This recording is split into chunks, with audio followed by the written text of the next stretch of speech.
there are two parameters, mu and sigma square. So we showed that mu is the mean and the variance is sigma square. We also showed that all odd ordered central moments are 0.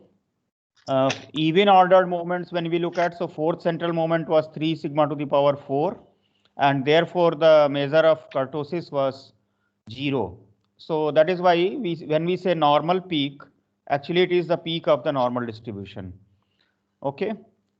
Now let us look at other properties of the normal distribution. So we start with the moment generating function. So moment generating function is expectation of e to the power tx. Somebody is having some problem. Srijan Das. Okay, yeah. So this is minus infinity to infinity e to the power tx 1 by sigma root 2 pi e to the power minus 1 by 2 x minus mu by sigma square dx. And you remember the transformations that I have done in the last class?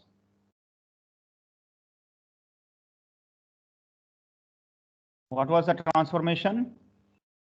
Z is equal to x minus mu by sigma.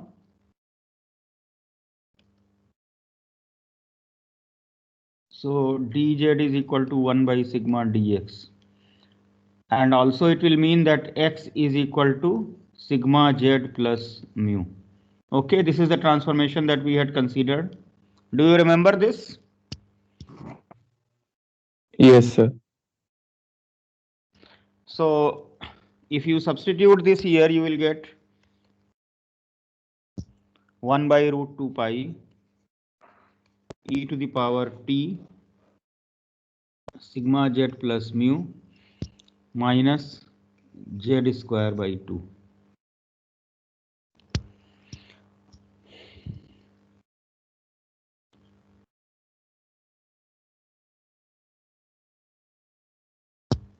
Okay, so what we do, we adjust this term which is there in exponent and we write it as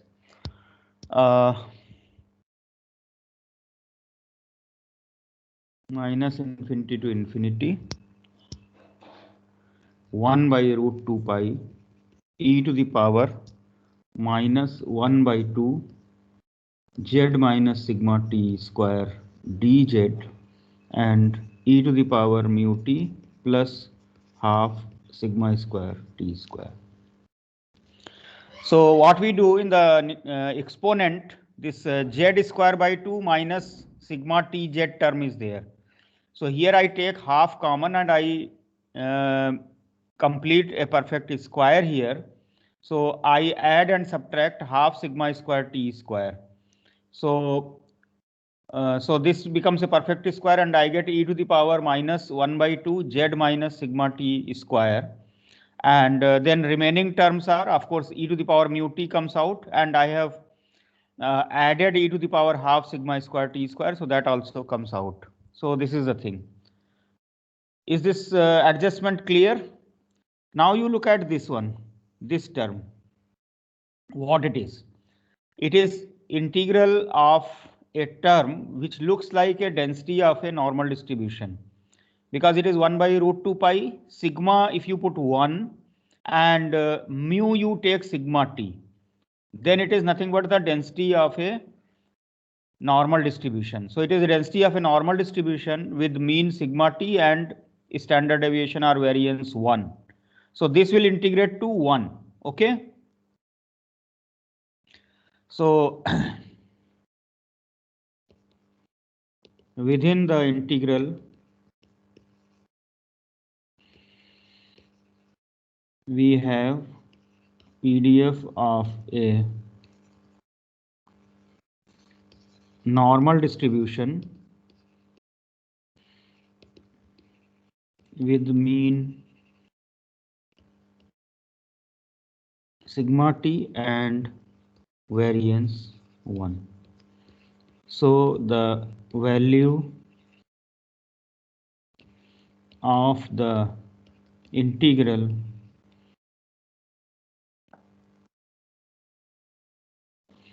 is 1. So we get moment generating function as e to the power mu t plus half sigma square t square.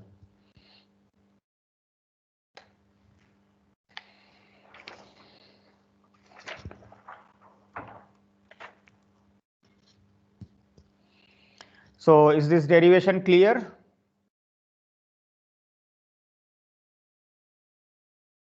Yes, sir. Yes, sir. Now we prove the linearity property of a normal distribution. Okay.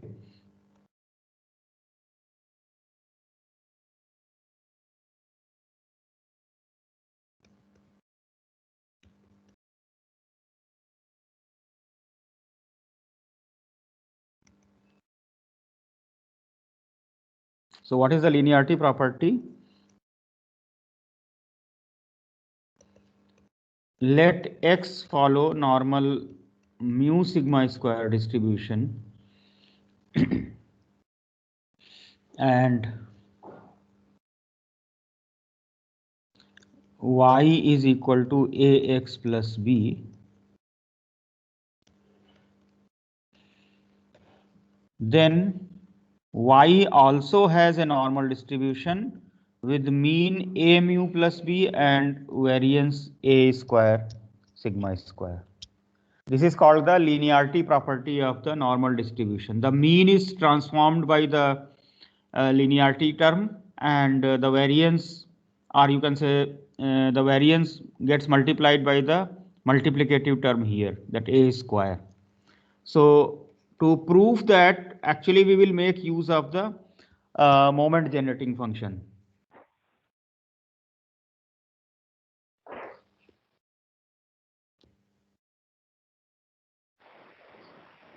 Yes.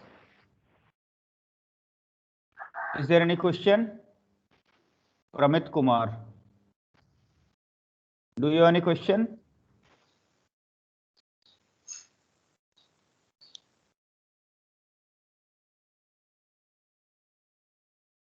So MYT, that is expectation of e to the power ty. That is expectation of e to the power t ax plus b.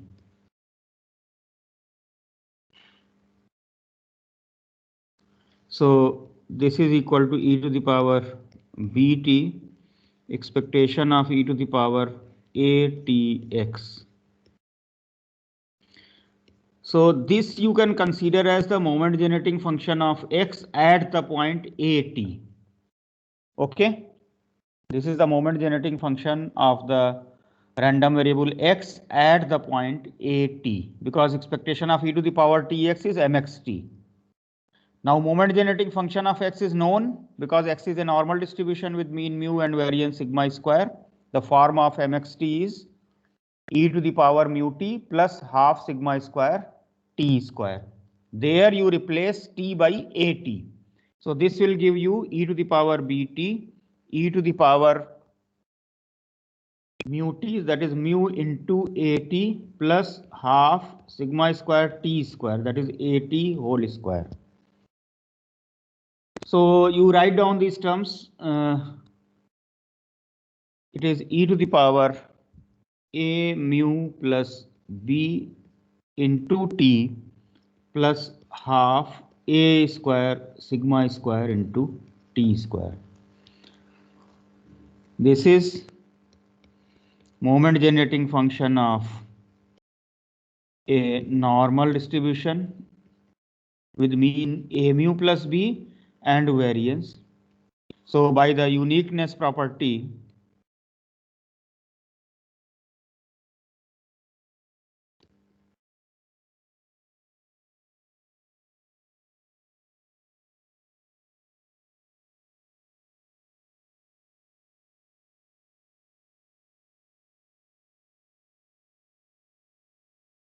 we conclude that y follows normal a mu plus b a square sigma square distribution.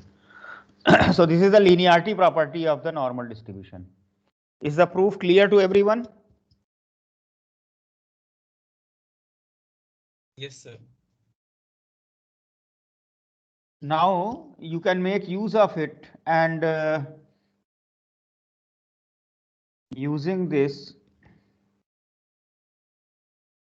we can conclude that if x follows normal mu sigma square, then z is equal to x minus mu by sigma. This follows normal 0, 1. Because here you substitute a is equal to 1 by sigma and b is equal to minus mu by sigma. So a mu plus b becomes 0 and a square sigma square becomes 1. This normal 0, 1 is called the standard normal random variable or standard normal distribution. Okay.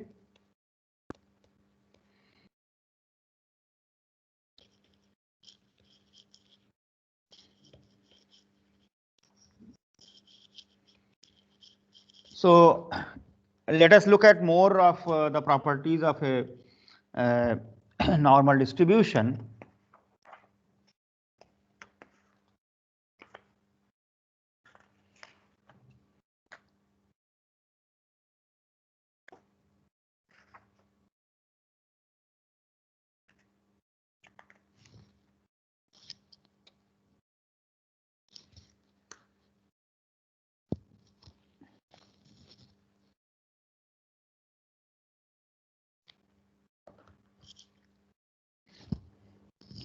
So what will be the probability density function of Z? The PDF of Z is, we will use a slightly different notation. So we use a small phi notation. Okay. 1 by root 2 pi e to the power minus Z square by 2. Z is from minus infinity to plus infinity. So this is the probability density function of a standard normal distribution. 1 by root 2 pi e to the power minus Z square by 2, because mu is 0 and sigma is 1. Okay, if you look at the plot of this, you can see that this is symmetric about 0. Okay, so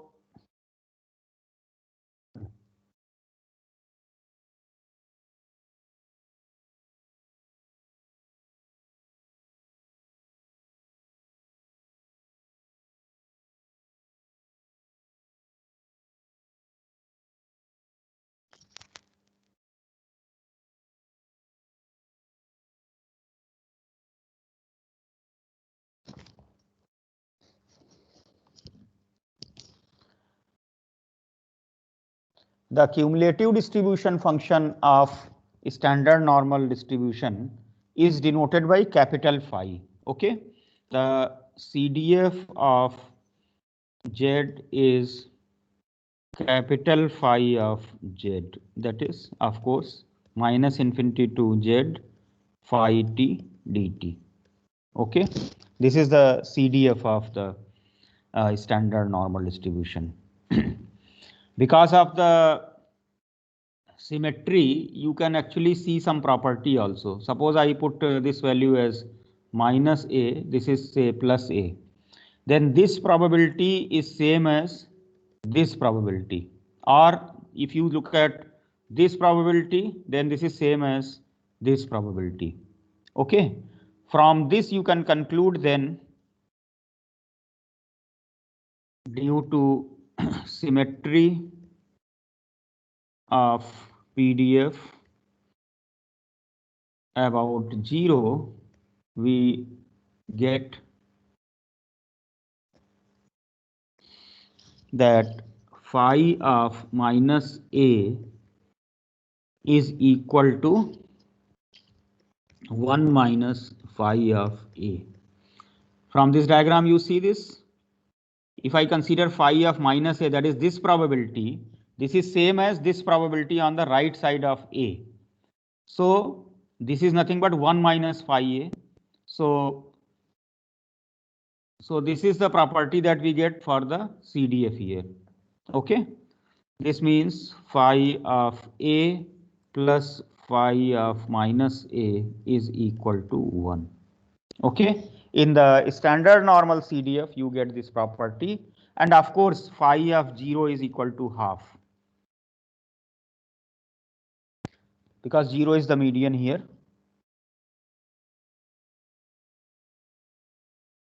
Now, this transformation, because if I have any normal distribution, I can transform it to the standard normal distribution. Due to this, we can actually use it for calculation of the probabilities of a normal distribution. See, when we get the integrals of exponential distribution or gamma distribution, beta distribution, etc. So we use the functions there, okay, whatever incomplete gamma function, incomplete beta function, etc. When you get normal distribution, then this is slightly more complicated also. So it has to be done using numerical integration only.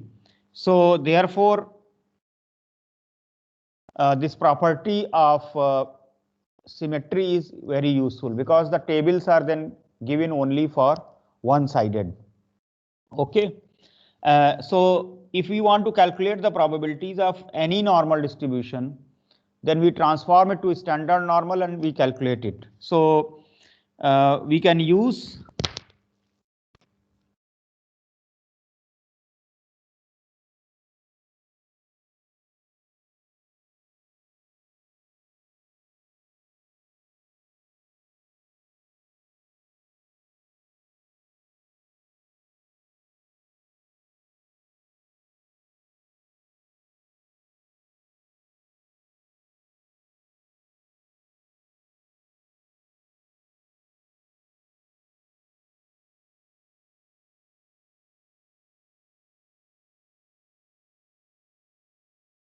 for evaluating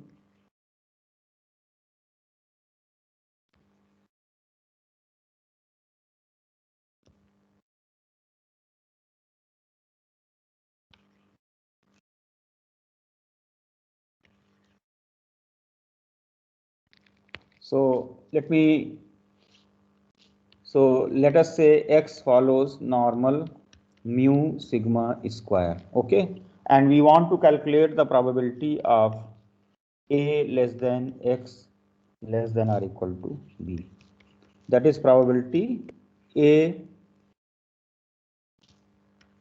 Of course, this less than or equal to, it doesn't matter because it is a continuous distribution.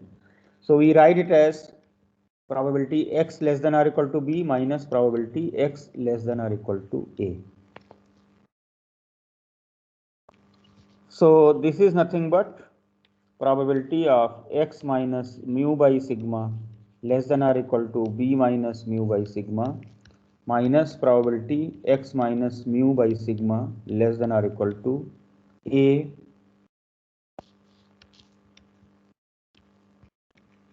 minus mu by sigma. So this is nothing but probability of z less than or equal to b minus mu by sigma minus probability z less than or equal to a minus mu by sigma. That is phi of b minus mu by sigma minus phi of a minus mu by sigma. So the probabilities related to any normal distribution can be evaluated using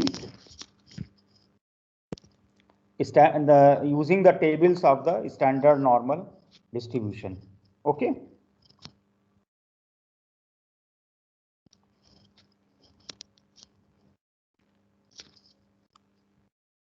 Is this point clear? Yes, sir.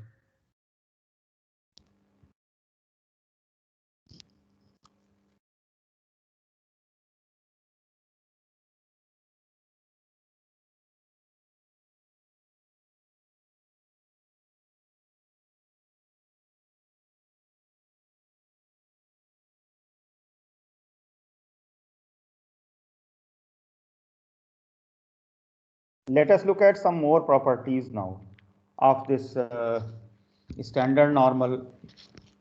So if you see here, this is the form of the probability density function.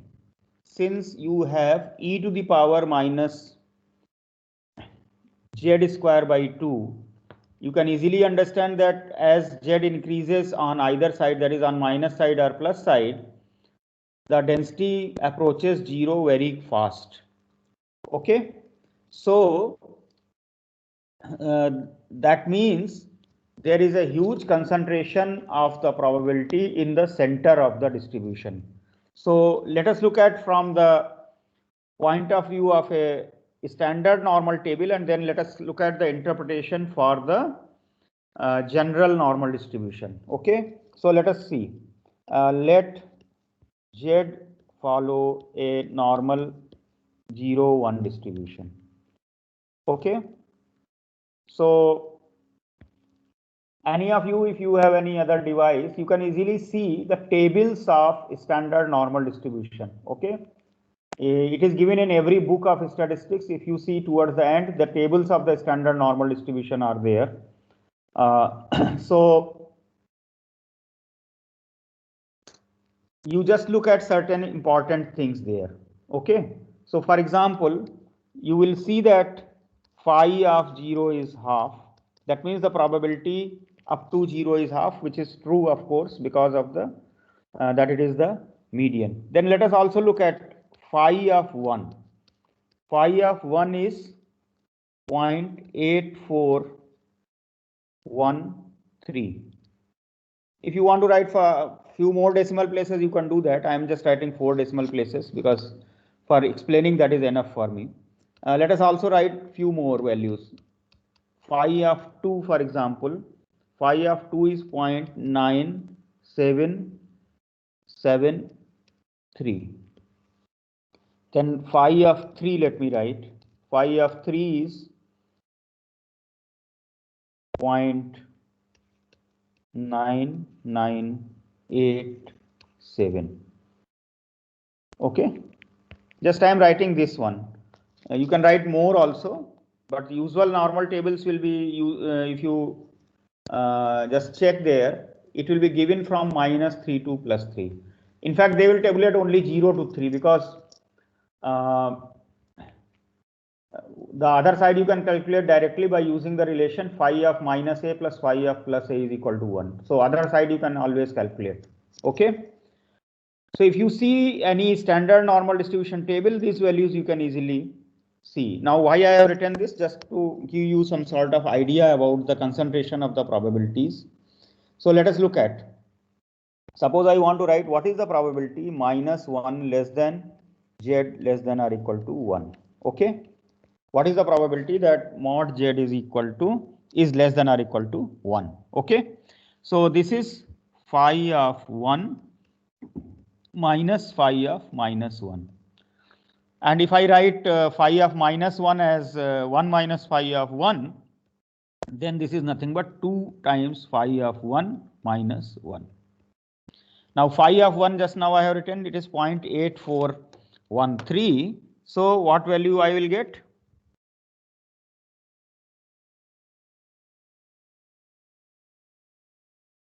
I will get 0.6826.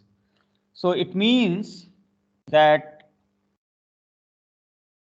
-1 to 1, you have 68% of the probability. See, I am saying the range of the distribution is -infinity to infinity, but because the tails approach 0 very rapidly, there is lot of concentration in the center part. So -1 to 1 itself contains 2/3 of the probability. Let us look at the second part. -2 less than or equal to z less than or equal to 2. That is phi of 2 minus phi of -2. Again, because of this relation, it becomes 2 times phi of 2 minus 1. And phi of 2 I have written here. So you can easily calculate and tell me the answer.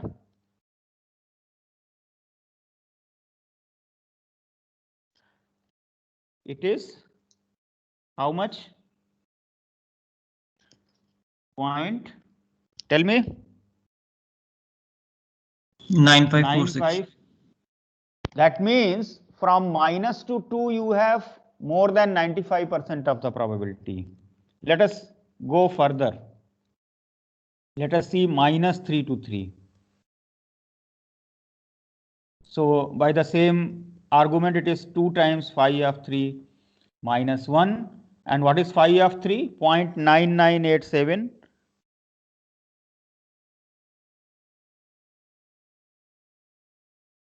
So what is the value? 0.9974. Which means 99.75% of the observations lie between minus 3 to plus 3. Okay. Now let us use this relation that A minus x less than or equal to b, A less than x less than or equal to b is phi of b minus mu by sigma to phi of A minus mu by sigma. So if I convert this, so if x follows normal mu sigma square, then probability of mu minus sigma less than or equal to x less than or equal to mu plus sigma, that is 0.6826. Probability of mu minus 2 sigma less than or equal to x less than or equal to mu plus 2 sigma, that is 0.9546. And probability mu minus 3 sigma less than or equal to x less than or equal to mu plus 3 sigma, that is equal to 0.9974.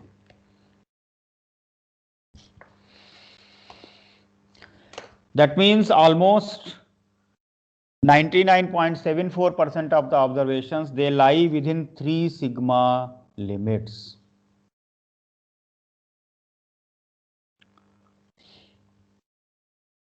Now these are, this is very, very powerful result, and it gives a very strong interpretation of the normal distribution. So generally then what happens that when we look at the industry, in the industry we are looking at the specification limit. So for an example, any product, okay, if you are considering any product, so you look at, say, for example, this pen, okay. So if I have this pen, so there are several parts of it. So for example, you look at there is a cap of the pen, okay. There is a cap of the pen which should fit in exactly like this. So there is a inner diameter of the cap, there is an outer diameter of the surface here, okay. So it should be exactly in the way that it should fit in, otherwise see either it will be too loose or it won't fit in here. If either of the things happen, then the product is of not use to the market, okay. So the industry has to put the specification on the diameter because it is produced using a mechanical production unit. So every product or every unit that is produced, it should lie within 3 sigma of the specified diameter, that is mu minus 3 sigma to mu plus 3 sigma. If it is beyond that, then the product is rejected. So the quality control engineer, he will put the specification limit as 3 sigma limits, okay. So same thing is true for everything, which is done in the industry. They, of course, now there is a concept of even higher. So basically, if we say 3 sigma limit, what does it mean? It means out of 10,000 produced items, 26 items are likely to be rejected because you have 0.9974. So 26 observations are likely to be rejected out of 10,000 produced items. So of course, some of you will be going to internships in the industries, especially say manufacturing industry or FMCG industries. There you will see that there is a total quality control department. So There is an assembly line where product is coming out. For example, say a shampoo bottle or a hair oil bottle or a cream. Okay, and then you will see that the product is coming out, and after every 100, they will take out one thing for sampling. They will check whether the specifications are okay or not, and then they will check from there that, so in a particular day, say maybe 1 lakh items are produced. So that means they would be checking something like 1,000 items. So out of 1,000 items, then they will see how many of them they meet the specification. So if more than say 997 meet the specification, then they will say that the production process is okay. Otherwise, they need to adjust their production process. Okay. Of course, now there is a concept of even more, because if you consider say medicine or where it is involving say life of a person, then even this one is not that good. Like if you say 26 persons out of 10,000 persons, they do not get treated by a certain particular treatment, then this is not good. So then they go, nowadays there is a concept of 6 sigma limit. So 6 sigma increases this accuracy even more. So anyway, I will not talk about that thing at this point of time. Okay. So is it clear to you? Is this discussion about the limits of a normal distribution, is that okay?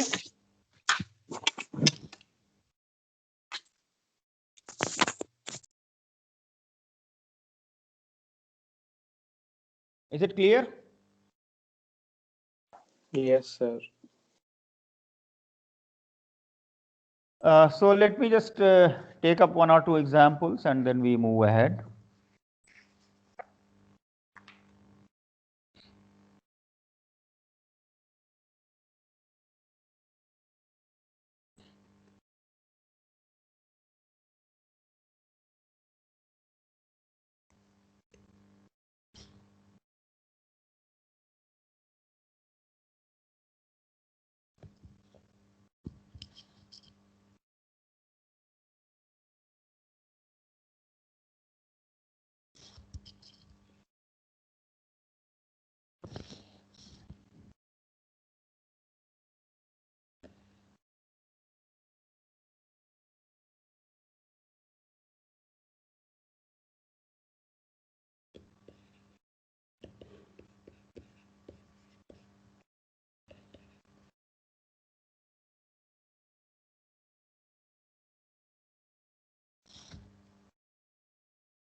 So a distance runner completes a race of a 1 mile, okay, and the time is, so every time when he will run, he will take different timings. So that timings have been modeled as a normal distribution with mean 241 seconds, that is 4 minutes 1 second, and standard deviation 2 seconds. Okay. What is the probability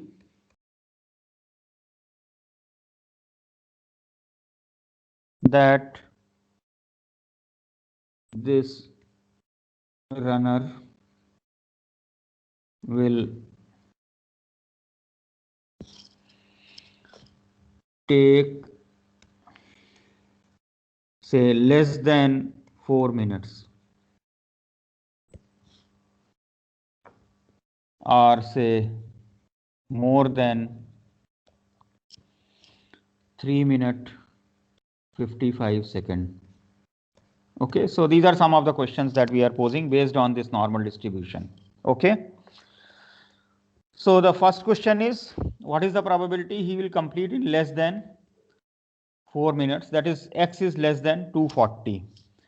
So we will use the transformation to the standard normal. So this becomes probability z less than 240 minus 241 by 2.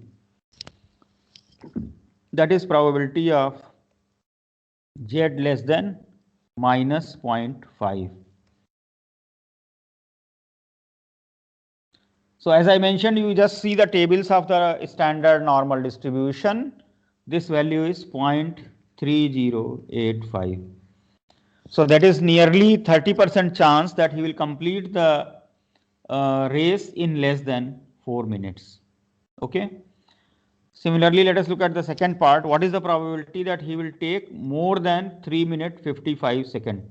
So 3 minute 55 second becomes 235 seconds. So now if we convert to Z, then this becomes greater than 235 minus 241 by 2.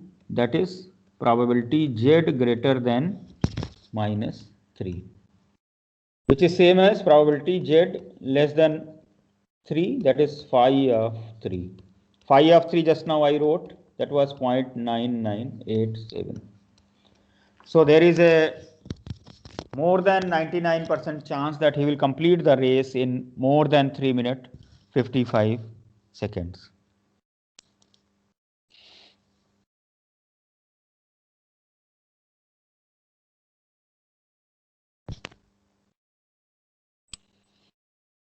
Is the solution clear?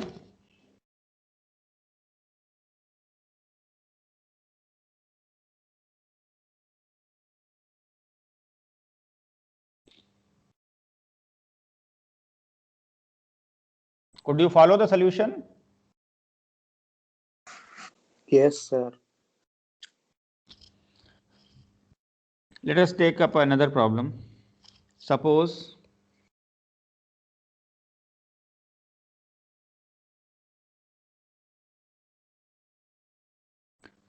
the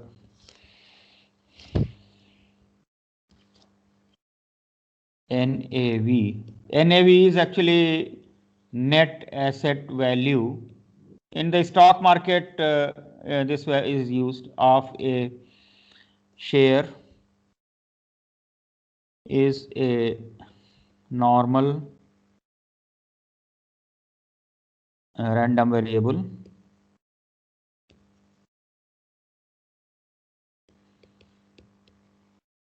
with mean, say mu is equal to say 10 and say sigma is equal to 0.25. Okay. What is the shortest interval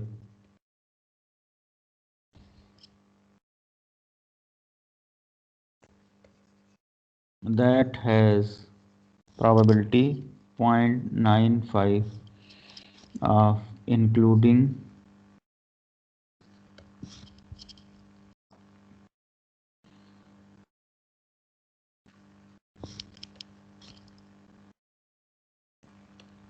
okay.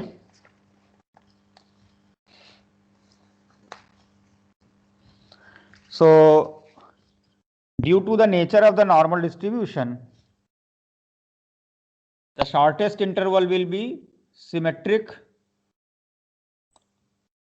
around the mean.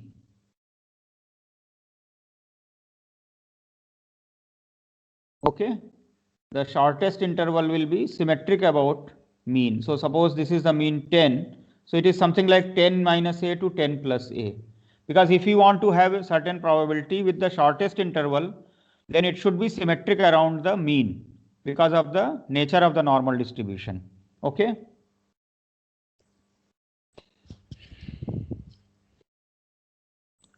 Due to the nature of the some student is trying to take control of this one. I think you have clicked some button. Who is that? See, there is some icon being shown on my screen that give control, stop presenting. So who is that? Please remove this icon from here. Some student is using some control there in MS Team. Please remove this one from here.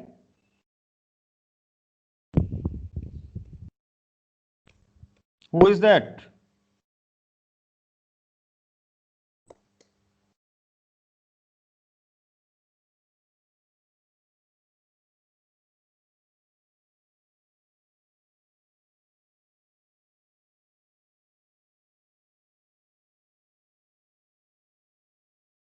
Okay. So due to the nature of the normal distribution, the shortest interval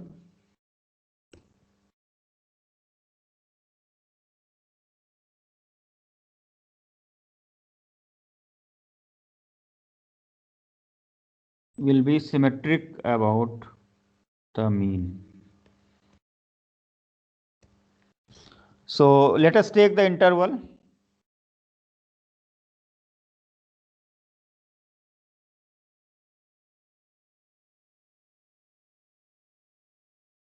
Ten minus a to 10 plus a.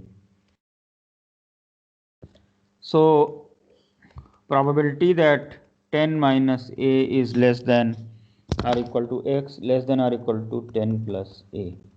So what we want this probability to be 0.95. Okay. We want this probability to be 0.95. So we make it x minus 10 by sigma, that is to convert it to the normal standard normal distribution. So we are getting 10 minus a minus 10 by sigma less than or equal to x minus mu by sigma, that is 10 basically. Okay, let us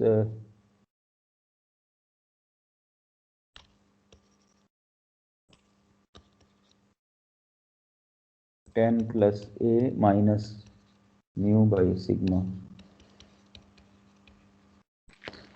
So here in this distribution,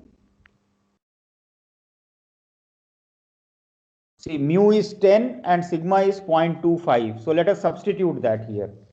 So if I put mu is equal to 10, then this gets cancelled out and you get probability minus 4a less than or equal to z less than or equal to 4a is equal to 0.95.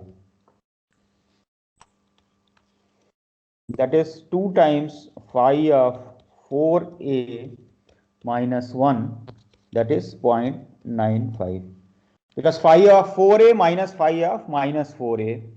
So phi of minus 4a I will write as 1 minus phi of 4a. So it becomes 2 times phi of 4a minus 1. So this gives me phi of 4a as equal to 0.975. So now you see the tables of the normal distribution. What is the point up to which you get the probability 0.975? So the table of the standard normal distribution gives this point as 1.96.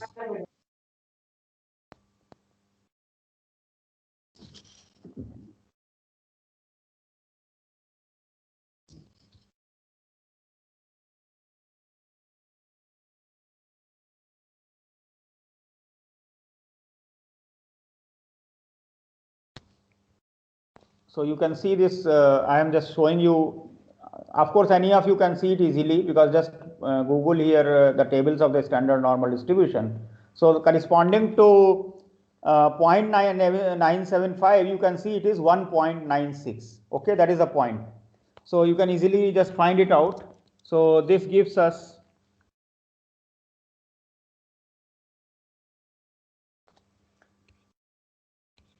4a is equal to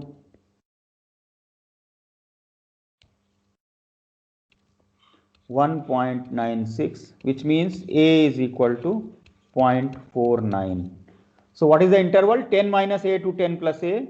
So the shortest interval is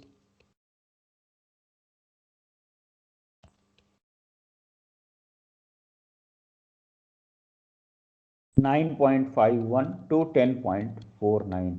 This interval has the probability 0.95. Is this example clear? Yes, sir. Yes, sir. Okay. Now another thing is there. Actually, I mean, the way I have given the normal distribution, I wrote the density function and I have derived certain things. But actually, normal distribution arises naturally as a phenomena for various things. And one of the most significant things is that if I consider several observations, and they may be from any distribution, like they can be from binomial distribution, they can be from exponential distribution, they can be from Poisson distribution, but I consider the average of them. Okay. Now, why do I consider the average? So you look at our real life applications of the data, how the data is used, how the data is utilized. So for example, you want to find out average price of a certain item, isn't it? Or for example, average sales, average marks, like even your CGPA is an average, isn't it? Because you are considering grades of various subjects, then the points of all of them are added and then divided by the total credits, and that is why how you get the CGPA, isn't it? Cumulative grade point average. So in real life, we always tend to use averages. We don't use single observation, isn't it? How do you come across that what is the price of a wheat, or what is the price of potato, or what is the outcome of certain match? So it is based on the sum of the observations or the total or the average. So for example, different players score different, for example, in a game of basketball or in a game of cricket. But the result is determined by the total. It is not determined by single player's thing. Okay. So that means we are always interested in the totals or in the averages. And there is a very strong result, which is called the central limit theorem, which says that let us have observations from any distribution, but if I consider the sample mean, it will be approximately normally distributed if the sample size becomes large. Okay. I will give you the formal statement of this after some time, but let us take up two special cases. So for example, if I am having a binomial distribution, or if I am having a Poisson distribution, then what happens? So first of all, we prove these basic central limit theorems, and then the general central limit theorem I will prove after some time. Okay. So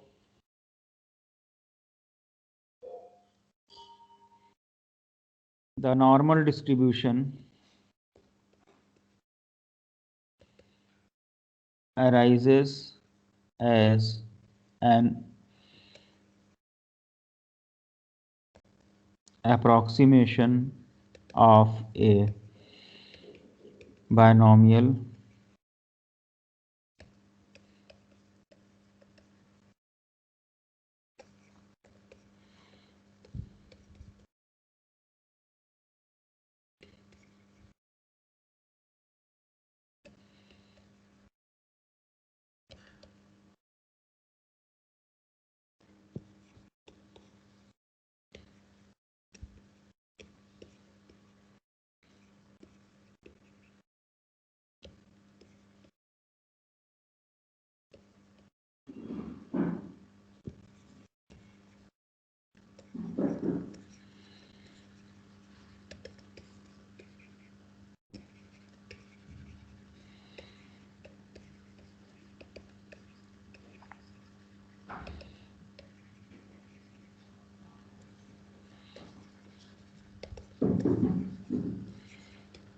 under certain conditions.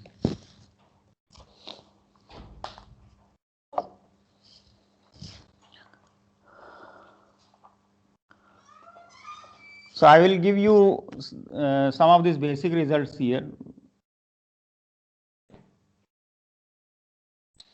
So first I consider Poisson approximation to normal.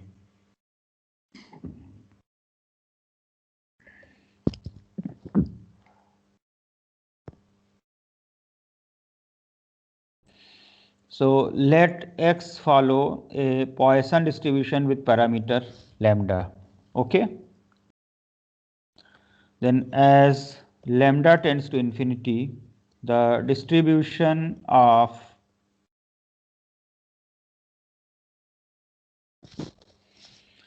Z, that is X minus lambda by square root lambda, converges to normal 0, 1. Okay.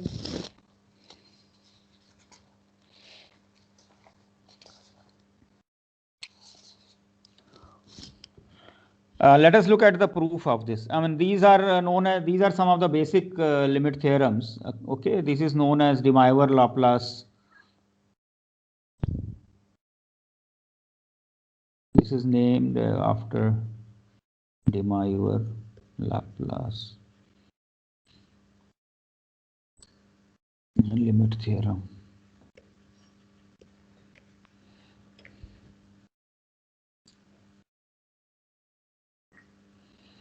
So let us consider the moment generating function of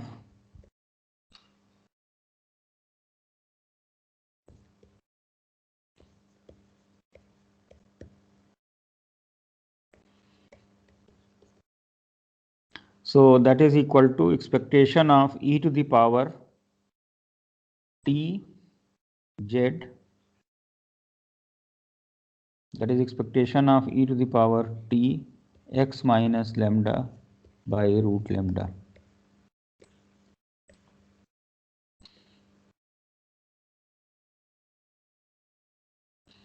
That is equal to, so let us do some sort of simplification here.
Okay, so this is then e to the power minus t root lambda, and then it becomes expectation of e to the power t by root lambda x.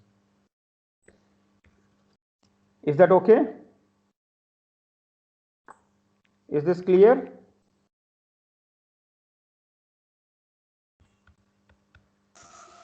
Yes, sir. So this is nothing but the moment generating function of x at the point t by root lambda. X is a Poisson lambda distribution. What is the moment generating function of a Poisson distribution?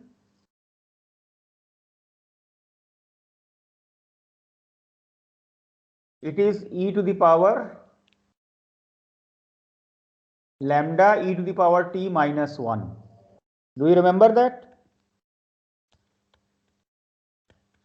It is e to the power lambda e to the power t, so t by root lambda minus 1, because t is replaced by t by root lambda here. Is that okay?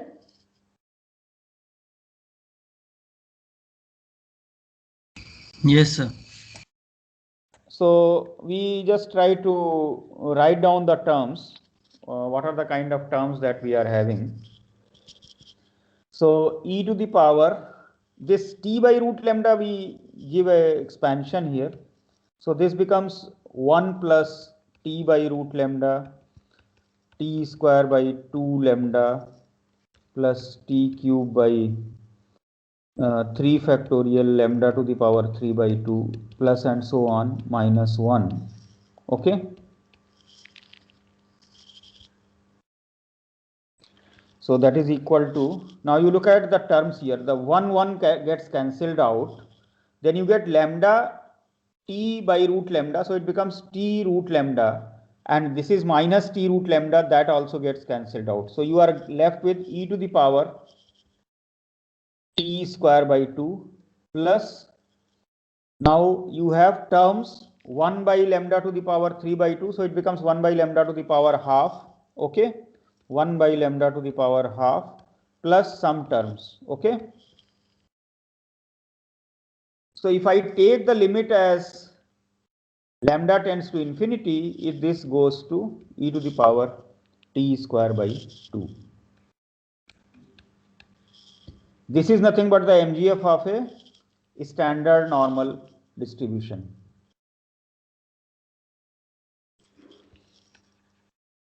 Which is MGF of a normal 0-1 distribution.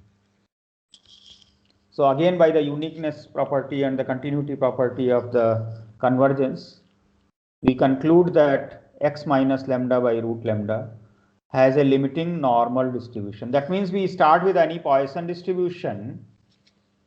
And now, of course, let us relate with whatever statement I gave earlier. I said that if I am considering the sums or the averages, then they tend to converge to have a normal distribution. So the Poisson distribution, what is the Poisson distribution? It is the number of occurrences during a time interval or in a particular area or in a space. So basically there are several things happening and you are actually taking the total number. So it is actually sample sum. So here we have proved that the sample sum converges to normal distribution. This is of course for the Poisson process.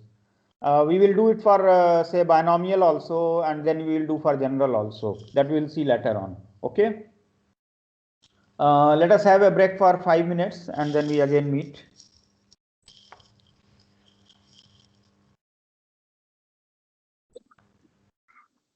Sir, can you please tell us about the test that was scheduled tomorrow?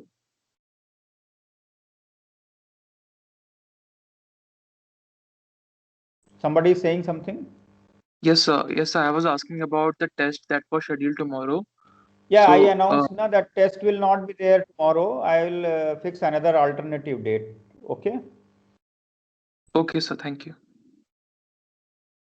Yeah, tomorrow's test will not be possible because the convocation is there. So there may be some network issues and all, because that event is also being done online with more than 3,000 participants. And here also 1,000 students are there. So therefore, it is not possible to conduct the test tomorrow. So we'll give another date. Okay.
Okay, so we proved one central limit theorem. Excuse me, sir.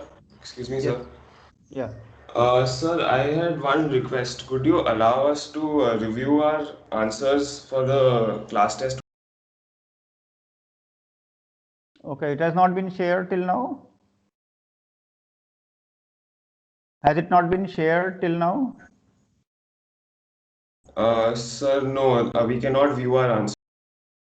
Okay, then I will ask. Okay, I thought he has already shared. Okay, I will ask them to share. Okay, fine. Thank you, sir. Okay.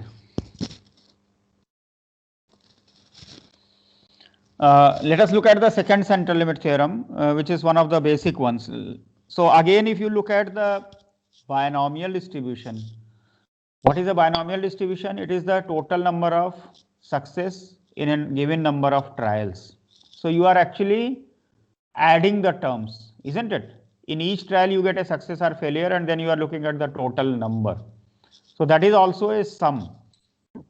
So our second central limit theorem is also this is about binomial distribution. So let us consider, say, x follows binomial NP. We have seen that as n tends to infinity and p tends to 0, such that NP tends to a fixed number, then the binomial distribution converges to a Poisson distribution. But we have now seen that as lambda tends to infinity, then Poisson converges to normal. So in binomial distribution, if n becomes too large, that means NP whatever be that, but if NP is also becoming very large, then binomial distribution also converges to normal distribution. So let us look at this. So let us put, say, z is equal to x minus np by root npq. So as n tends to infinity, the distribution of z converges to normal 0, 1. Okay, so this is the second central limit theorem. Of course, again it is called, it is named after Bernoulli and Riemann and Laplace, etc. Let us look at the proof of this.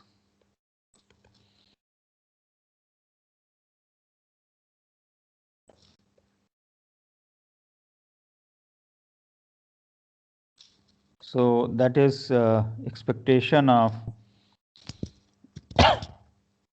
e to the power t x minus np divided by root npq.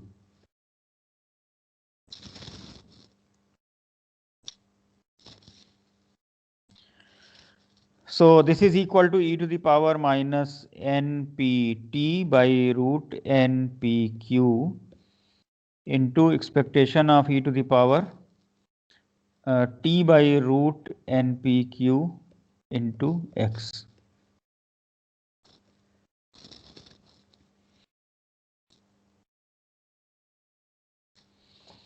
So that is equal to e to the power minus npt by root npq mx t by root npq. Because this is the moment generating function of x at the point t by root npq. You know the moment generating function of x in the binomial distribution? Do you remember that? Any student remembers that?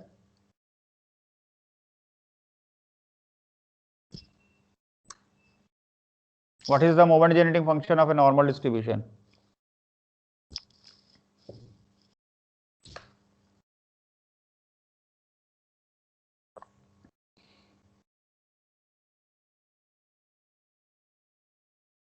No student remembers? Shall I call the names? So expectation of e to the power lambda t.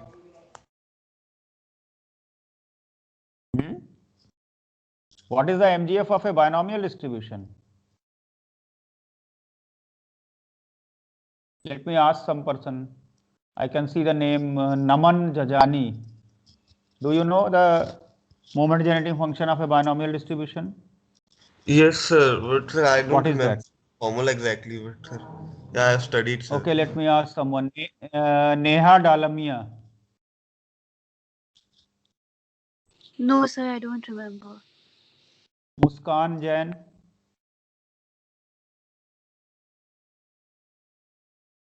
Muskan Jain.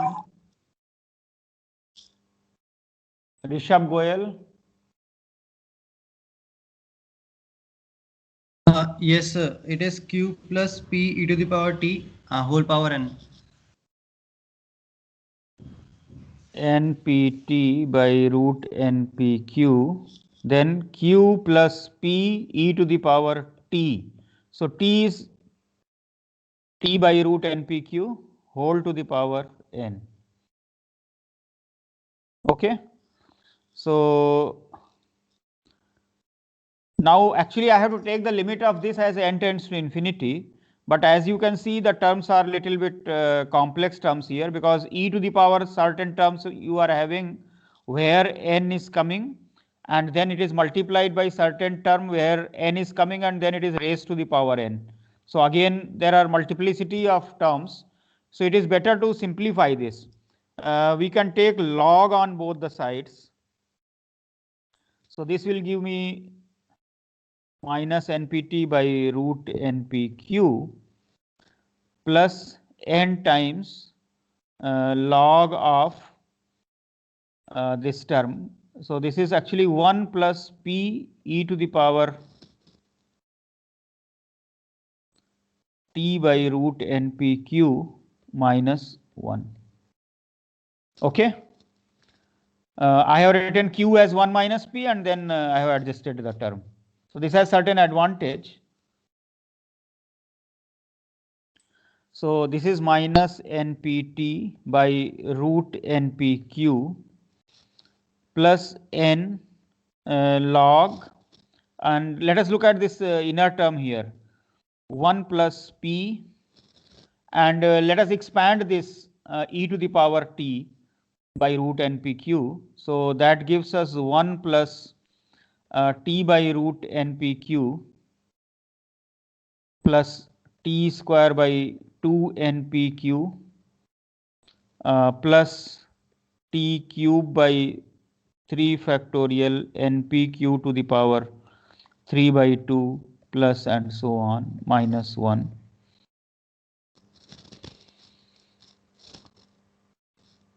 Is that okay? I have just used the direct expansion of e to the power t by root npq. So here 1 gets cancelled out, and you are getting minus npt by root npq plus n times log of 1 plus p, and we get all this term t by root npq plus t square by 2 npq plus and so on. Is that okay? Is this simplification clear to everyone? Yes, sir. Yes, sir. You look at this log of 1 plus something is there, but that plus something in the denominator you are always having n there, and we have to take the limit as n tends to infinity. So that means this term can become very small.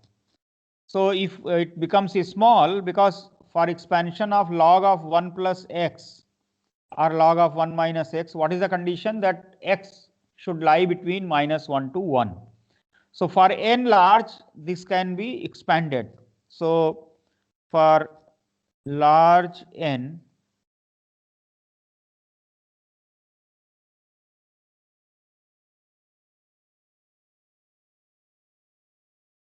we can expand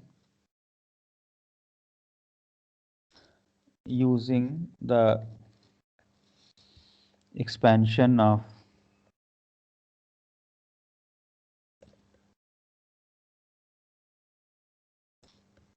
log 1 plus y. Okay. So what is that? That is equal to minus npt. We have to write the terms a little bit carefully. Plus n times log of 1 plus x is x minus x square by 2 and so on, isn't it? So here the term is p and all that. So it becomes p t by root npq. So I will write as it is whatever terms are coming. Plus t square by 2 npq plus t cube by 3 factorial npq to the power 3 by 2 plus and so on. And then you will have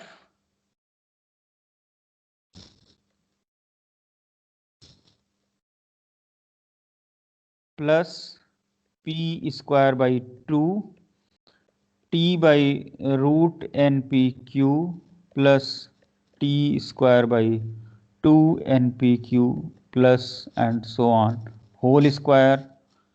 Sorry, this will be minus sign here.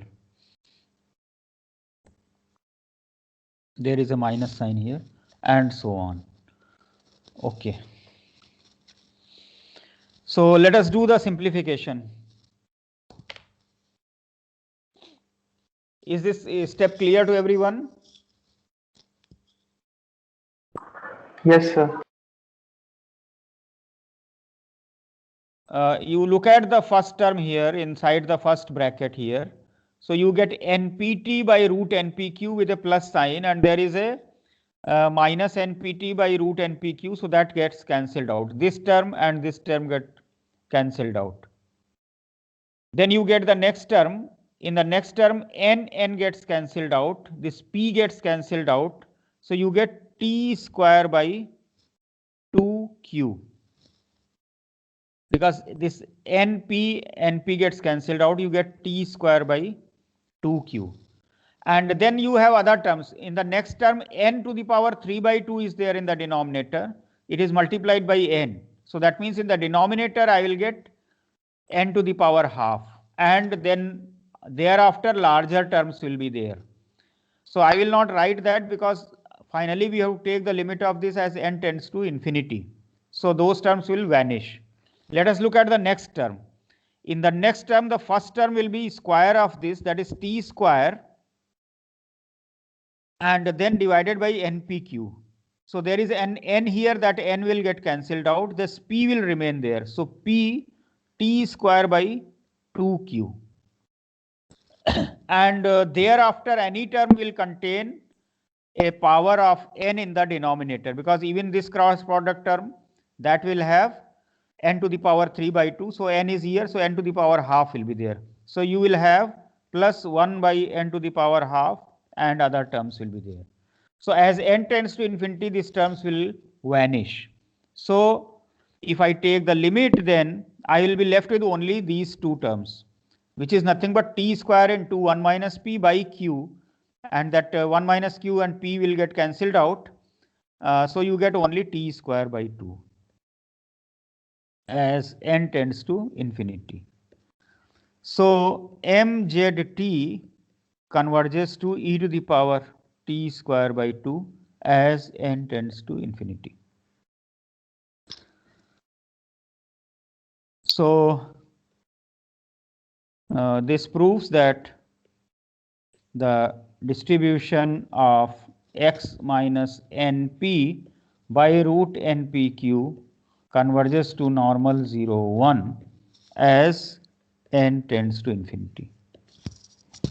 So these are some of the basic limit theorems, but it also tells a lot of good things about the normal distribution. That normal distribution is basically arising as a limiting distribution of the sums, limiting distribution of the means, and so on. Because of the linearity, immediately mean will also be valid. So let me just take up one or two exercise here. Is the proof clear?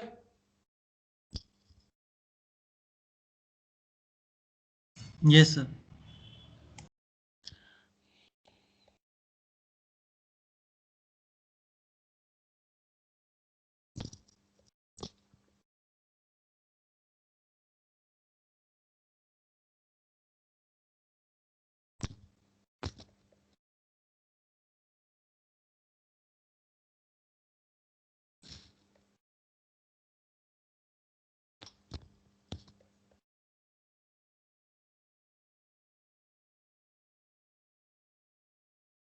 if I keep the test on 6th March in the afternoon, is it that okay to all of you?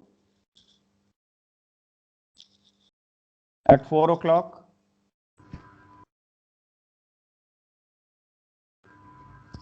Sir, could you tell the day on which 6 March is? Just check it. It must be Saturday.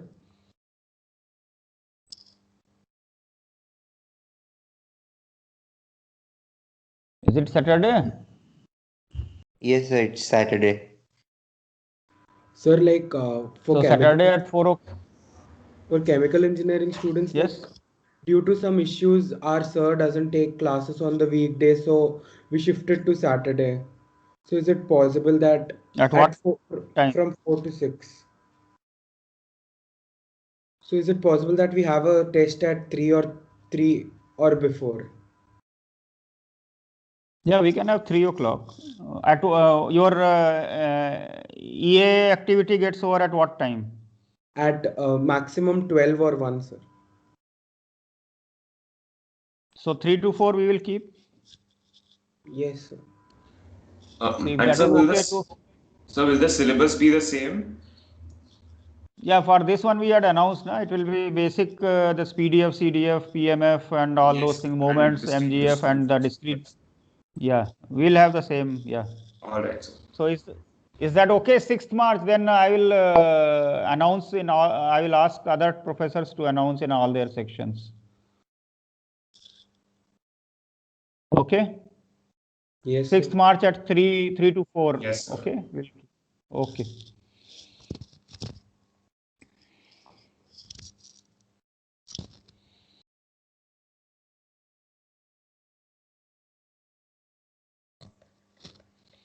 So the probability that a patient recovers from a rare blood disease is 0.4.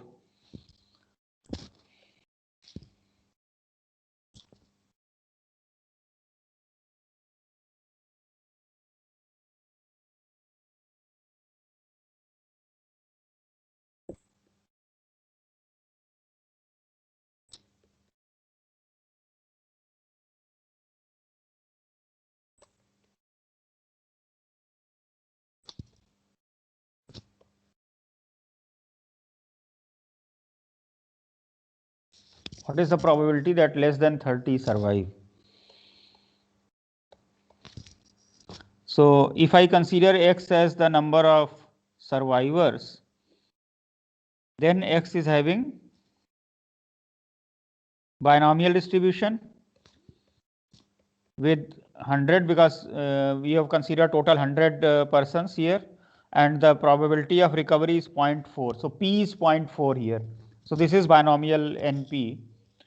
But here you can see that N is large, but P is not small. Okay, P is also large. P is 0.4. I mean, it's a normal value. So NP becomes 40. So it cannot convert. I mean, if you take Poisson approximation, it is not at all good. Okay, so we go for the normal approximation. So if we go for the normal approximation, so let us look at it. NP is equal to 40. What is NPQ? NPQ will become 24. So root NPQ, that is equal to, okay, 4.899 kind of thing. Okay. So X minus 40 by this 4.899, this is approximately normal 0.1. We will use this. What is the question asked? Probability of X less than 30. So, okay, this is another thing. Because we are approximating a discrete distribution by a continuous distribution. So this is creating another kind of problem. In the discrete distribution, probability that X is less than 30 or probability X less than or equal to 30, they are not same. In the continuous distribution, they are same. But in the discrete distribution, X less than 30 and X less than or equal to 30, they are not the same. Okay, because if you consider, say, a discrete distribution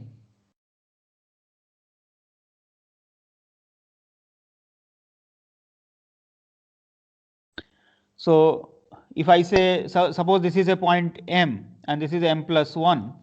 So if I am saying x less than or equal to M or x less than M plus 1, okay, they are not the same, isn't it? Because additional probability has been put here.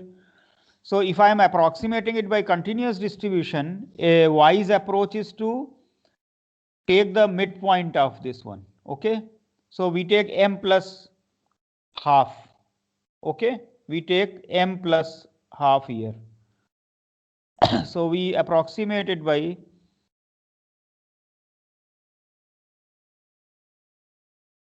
probability x less than or equal to 29.5, because see here this can be written as x less than or equal to 29 or x less than 30, okay? Both are same. So in the continuous case, we put the mid value here, okay? This is called continuity correction.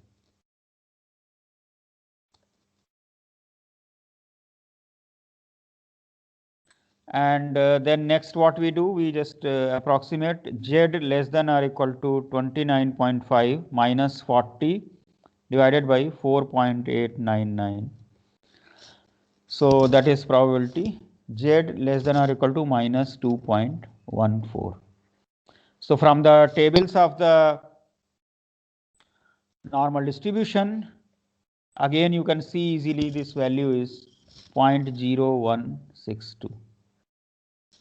So there is approximately 0.016 probability that less than 30 will survive. Is that okay? Could you understand this approximation? Since in the normal distribution you are having 100, so if I want to calculate directly that probability in the binomial distribution, what will I have to calculate? I will have to calculate something like 100 Cj 0.4 to the power j 0.6 to the power 100 minus j. J is equal to 0 to 29. This one would have been the exact number. But as you can see, because of the factorials and then the powers involved, it will include lot of approximation errors.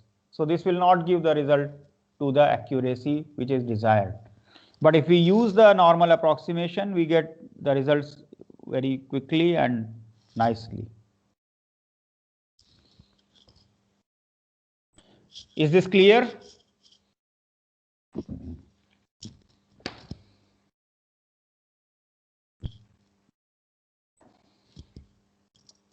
Yes, sir. Let me give one example of the Poisson approximation to normal.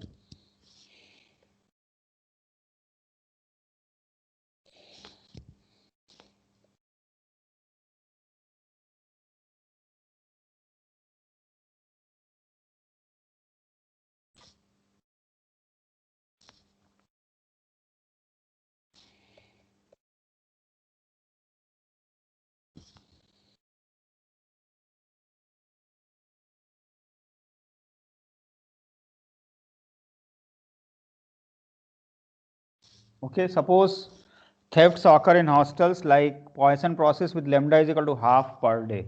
That means monthly it will become 15, okay, on the average.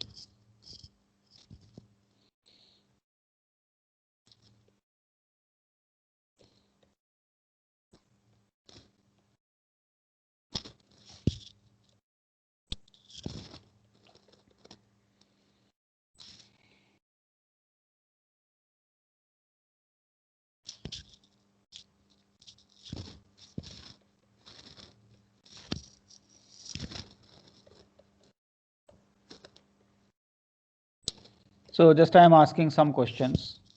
What is the probability of not more than 10 thefts in a month, not less than 17 in a month, and so on. So if you want to calculate using the Poisson distribution, it is e to the power minus 15, 15 to the power j by j factorial, and you have j is equal to 0 to 10, or other one will become j is equal to 17 to infinity and so on. As you can see, again, because of the large scale approximations involved, there is a lot of computational error coming if we do the calculations. So let us use the normal approximation here. So for a month, your lambda is equal to 15, which we consider to be large. So you will have x minus 15 by root 15, approximately normal 0, 1. So the first one is x less than or equal to 10. Again, we use the continuity correction here. So this we write as x less than or equal to 10.5. Okay, because it is same as x less than 11. But in the discrete case, the two things are different. So we take the mid value here. So this is probability x minus 15 by root 15 less than or equal to 10.5 minus 15 by root 15. So that is phi of minus 1.16, which you can easily check from the tables of the normal distribution. It is 0.123. Up to 2 decimal places, this is accurate even if you calculate directly using that e to the power minus 15 and that formula. So that means this is a very good approximation. Actually, the difference is only 0.005. Similarly, let us look at x greater than or equal to 17. So of course, you can write it as 1 minus probability x less than or equal to 16. That is 1 minus probability x less than or equal to 16.5, because we apply the continuity corrections here. That is z less than or equal to 16.5 minus 15 by root 15. That is 1 minus phi of 0.39. So you can check the value from the tables of the normal distribution, and this is 0.3483. From the tables of if you do the direct calculation of this one, then you will see that the error is only 0.002. So this is very good approximation here also. And this is extremely simple because you can just finish the problem in few seconds. Whereas if you use the direct calculation for this Poisson probability, then either you have to use a small computer program, or if you are using a calculator, then you have to do large scale calculations. And in the calculator, the errors will be compounding, and therefore you will have compounding computational errors. Is it clear?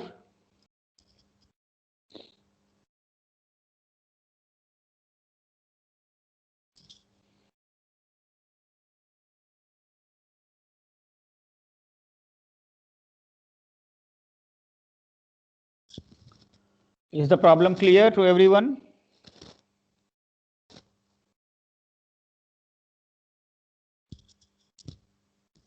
Yes, sir. Are you hearing?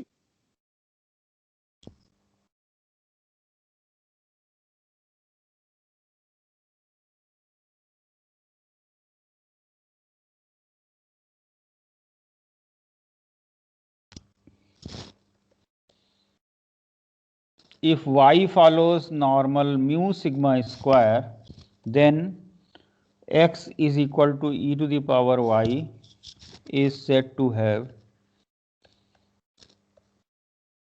a log normal distribution.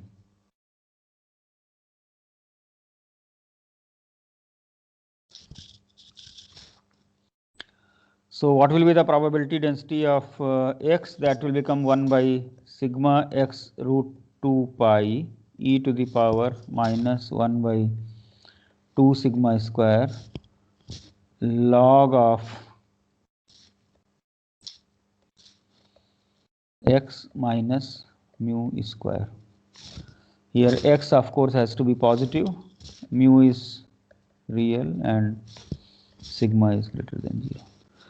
That means if x has a log normal distribution, then log of x has a normal distribution. Okay, so that is the relation between normal and a log normal distribution. If you want to calculate the moments of log normal distribution, then just use this relationship.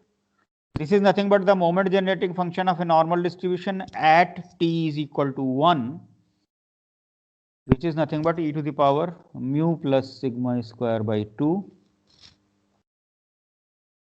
Similarly, if I consider, say, expectation of x square, then it becomes expectation of e to the power 2y, which is nothing but the moment generating function of the normal distribution at t is equal to 2. So it is e to the power 2 mu plus 2 sigma square. So variance of x becomes expectation of x square minus expectation of x whole square. So it becomes e to the power 2 mu plus sigma square, e to the power sigma square minus 1. So in fact, you can write moment of any order because it is nothing but the MGF of a normal distribution. If I want to write down mu k prime, that is expectation of x to the power k, it is nothing but expectation of e to the power ky. That is the moment generating function of y at k, that is e to the power mu k plus half sigma square k square. So for a log normal distribution, the moment of any order can be calculated. So this log normal distribution, is it clear?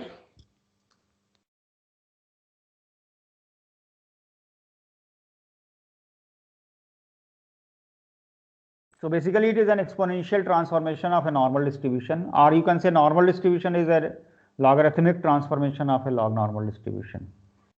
So many times when we consider the original observations, they may not be very convenient to use. So if you take e to the power or if you take log of that, then during this COVID times, you might have noticed here when they are talking about the trend, then they have shown the logarithmic curve as well as the standard curve. So why so? Because the values were ballooning, the skyrocketing. I mean, if you look at the data from John Hopkins and if you look at the Worldometer and so on, then you will find that because if you look at the whole world, then the number of cases, the number of death cases, they were very large. So they took log of that. So that's why they were showing logarithmic trend.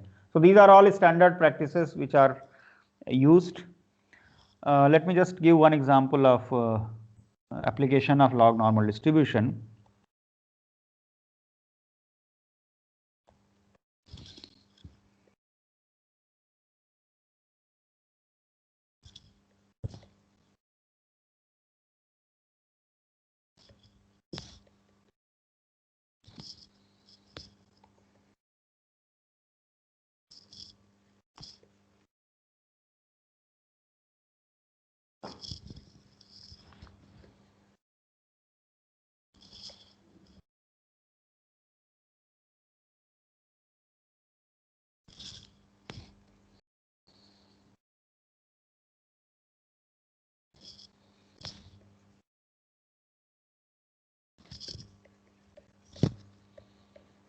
So x is a normal distribution and it has mean 7.4 through and variance is 0.56. You have to find the probability of x greater than 8. Okay. So we use the information that is given here. It is given that mean, that is e to the power mu plus sigma square by 2, that is 7.43. So mu plus sigma square by 2 is log of this, which is nothing but 2.0055. Okay, that is one equation. Similarly, variance is given. So we have just now seen the formula for the variance also. So basically variance is nothing but mu 2 prime plus mu 1 prime square. So that is e to the power minus. So this is minus here. So mu2 prime is equal to mu2 plus this mu1 prime square, that is 7.43 square. Okay, and this is 0.56. So this also let me write here. Okay, so mu2 prime was e to the power 2 mu plus 2 sigma square. So that gives me 2 mu plus 2 sigma square is equal to 4.0211.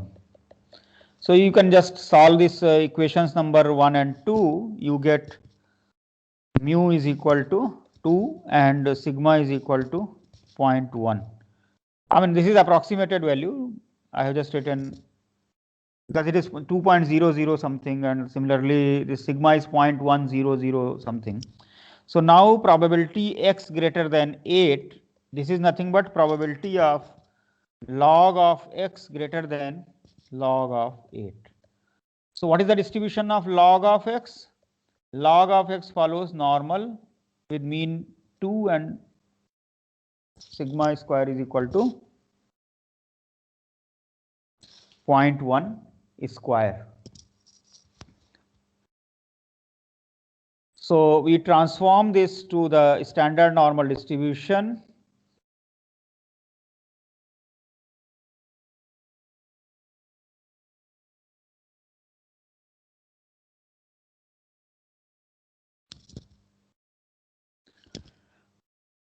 That is probability z greater than 0.79. So you check the tables of the standard normal distribution. That is 0.2148. So log normal distribution is very closely related to the normal distribution, and any probability statement of the log normal can be calculated using the normal distribution.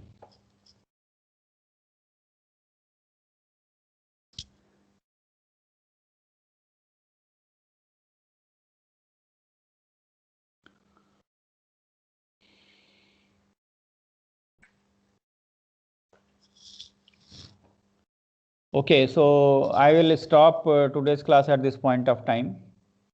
Tomorrow the class will not be there due to the convocation here. I will ask this person to circulate the marks of all the students. Okay. Sir. Yeah.